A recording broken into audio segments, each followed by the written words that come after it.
Yo, what is up, guys? It's your boy Skull and Bones 2 and 2 here, and in today's Gears of War lore video, we are going to be talking about something that I saw in the E-Day trailer that I think has been like bugging a lot of people. It's also been a topic in the community. What are skinny white things coming out of the E-holes in the E-Day gameplay showcase? Well, I am here to tell you those are Wretches. Now, I know a lot of people are going to say, well, those aren't Wretches. They look like Juvies from Gears of War 4. And that's very, not crazy to say. It's not off because of the way that they're designed. You have to also remember that Juvies were designed after Wretches, so it's supposed to give us a familiarity look, but they're actually not Juvies. They are Wretches. Now, in a podcast that I will be posting on the channel, I'm pretty sure a lot of people have seen it. If not, it'll be news for you. But they actually discuss why the Wretches don't have armor on in this section of the playthrough. Because, again, this is the beginning of Emergence Day, and we are seeing Locust for the first time. But this is like the cannon fodder. You know, we're in a position right now where the Locusts at this point in time are trying to waste as many resources as possible so that when they send in drones and they send in all of the actual heavy Locusts with the artillery and stuff, they make good use of what they have and they can extinguish humanity as quickly as possible. So these locusts that we are seeing feasting on people are, I'm going to tell you right now, it's kind of crazy, but it's locust wretches that have been kept in cages, that have been malnourished and not fed, so that when they come through the holes, they go and they eat the humans. They're just going crazy, eating everybody. That's essentially what their purpose is. They're kind of just like seeking and destroying, in the cities that they're sent out to flush out COG gears, to make them waste resources, to send everybody into a frenzy so that when the grenadiers, the drones, the snipers actually come out after them, which is, I want to say, the third wave, what we're experiencing, these wretches and these locusts that have no armor, no guns. And you'll see in the clip, there's one where they're in the store and a drone just kind of rushes at Marcus and he doesn't have a gun, he just has a knife in his fist.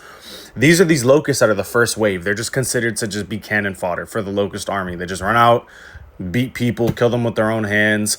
And then after that, that's the second wave, where the second wave comes and then we experience people with, guns and locusts and stuff like that. So I'm going to show you guys a clip here. I'm going to let the coalition explain what was the reasoning and the design philosophy behind the new Wretches, which I think is, pretty interesting. It's Wretches that have been malnourished, kept in cages, and basically just gone in a frenzy so that they're the only thing on their mind when they come out of those cages and they come through the emergence holes is hunger. We see that the Wretches that are a little bit more bulkier and have armor on, they're well fed. They obviously have locust drone handlers that take care of them. I'll go into that later on in a separate video if you guys want. But basically the locust Wretches that we see that have armor on and are a little bit more well fed, they're kind of like personal guard dogs or attack dogs for drone handlers that handle the beasts. And we know that they're locusts in the army that specialize with beasts of the hollow. They're beast riders and beast handlers essentially, and their priority is to use their animals for war, like how we do, how Gears have guard dogs and stuff like that. So we go in depth here with this clip, and they go and they show you essentially what was the mindset, the lore reasoning behind it, and that's pretty much it. So I want to bring this to you guys, and I want you guys to have some clarity, because I know there's a lot of new fans being interested in the Gears of War lore and universe right now. It's a very hot topic, which is amazing to see. So I'll do my best to explain as much as possible. The next couple of videos I have slated are just probably going to be like explanations of the time frame that, E-Day is taking place in, what's going on. For those of you that don't know, and for longtime fans, E-Day is essentially a soft reboot for the franchise.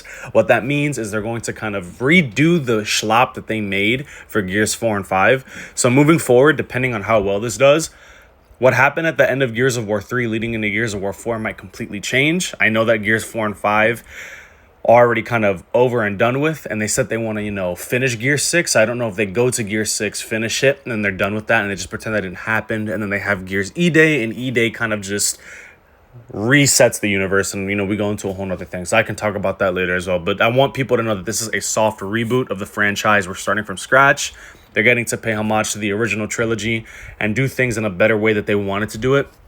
Obviously, we're playing a game that they've made from scratch. We're playing a game that they have built from scratch. And so this is our first, chance giving the coalition tools and a playground that they wanted to have for a while, but really couldn't. They really tried to stand on their own with Gears 4 and 5 and tried to make their own thing, branch off from the Locust. But obviously that formula didn't really work too well, because at some point we lost the plot and ended up fighting robots for like half of both their story campaigns.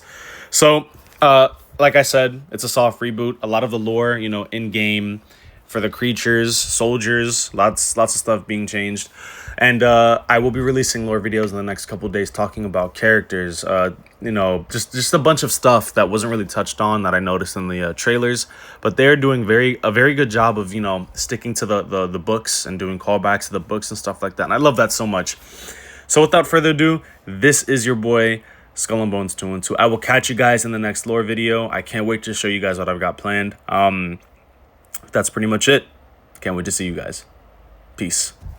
The beginning of this invasion that we unroll through E-Day, right? And so the very first enemies we see here are Wretches, but they're not armored the way you normally see Wretches in Gears games. And that's because we're seeing sort of that first wave of shock troops like, come through the city, these like almost like attack dogs the way the Locusts use them.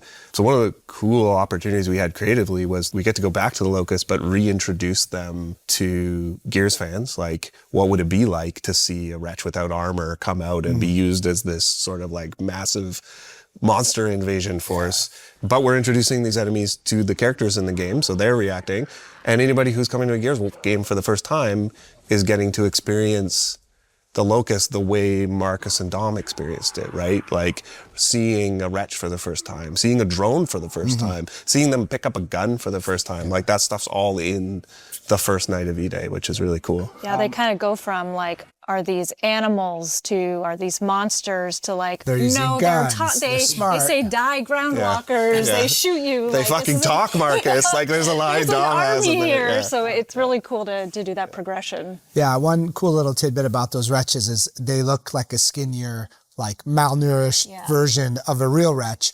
And the thinking was we wanted the beginning to feel a little bit like a zombie movie. There's just armies of them coming.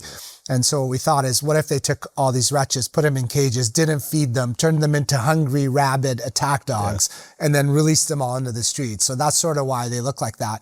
And then as you go forward, you start to see the, you know, the bulked up Wretches, then they have armor. So you get the full range.